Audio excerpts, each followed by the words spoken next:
Pour aujourd'hui, une leçon sur les compléments essentiels. On va chercher à reconnaître comment distinguer le COD et l'attribut du sujet. Pour commencer, les compléments complètent un verbe. Ils sont donc derrière un verbe en tant que groupe nominaux. Il faut donc aller regarder le sens du verbe. Soit il s'agit d'un verbe d'action, soit il s'agit d'un verbe d'état. En exemple de verbe d'action, donner, garder, manger, écrire, jouer, bref, tout ce qui exprime une action.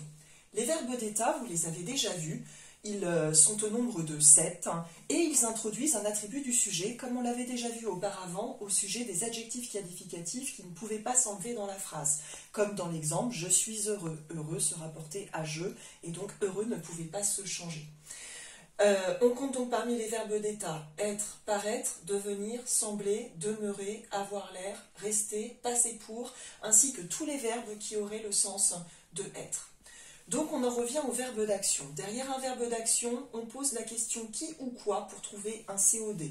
Comme dans l'exemple, je mange un gâteau, je reprends mon sujet et mon verbe, je mange quoi? Réponse un gâteau. Un gâteau est donc le COD du verbe manger dans la phrase. Derrière un verbe d'état, comme dans la phrase, arachné devient araignée. On va poser la question verbe plus comment pour trouver l'attribut du sujet. Ici, arachné devient comment, réponse araignée. Il est placé derrière le verbe d'état devient qui est devenir. Araignée donne des renseignements, une caractéristique sur le sujet arachné. Araignée est donc l'attribut du sujet arachné. Je vous rappelle que l'attribut du sujet s'accorde en genre et en nombre avec le sujet. Si à la place d'un sujet singulier, j'avais un sujet pluriel, arachné et Pallas deviennent immortels. Immortel s'écrirait 2 LES pour s'accorder au féminin pluriel avec arachné et Pallas. On revient au COD. Vous avez un deuxième moyen pour vérifier que votre complément va bien être un COD. C'est de le remplacer par un pronom personnel. Nous allons faire la démonstration des pronoms personnels qui seront toujours COD. J'en reviens à mon premier exemple. Je mange un gâteau. Je peux remplacer un gâteau par le pronom personnel le. À ce moment-là, il va changer de place. L'ordre des mots s'inverse et mon COD va basculer avant les verbes. Ma phrase deviendra donc « je le mange ». Mais le répond toujours à la question « quoi » pour désigner le gâteau. Deuxième exemple, le chat mange la souris. Je remplace la souris par un pronom personnel. Il change de place et bascule avant le verbe. Ma nouvelle phrase deviendra « le chat la mange ».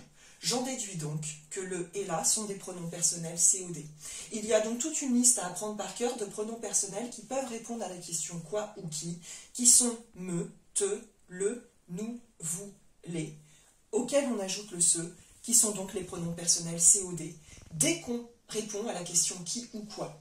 Il faudra se méfier, car pour me, te, nous et vous, ils pourront aussi être COI, mais répondront à une autre question. On revient maintenant à l'attribut du sujet. Donc il répond à la question comment.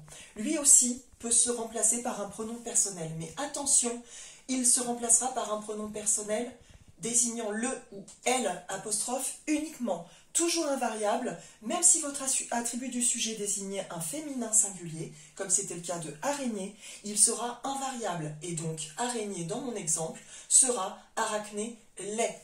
On n'aura donc pas de pronom féminin possible. Voilà, j'espère que vous m'aurez comprise, je vous laisse passer à vos exercices, et bon courage à tous. Merci et à très bientôt, je l'espère.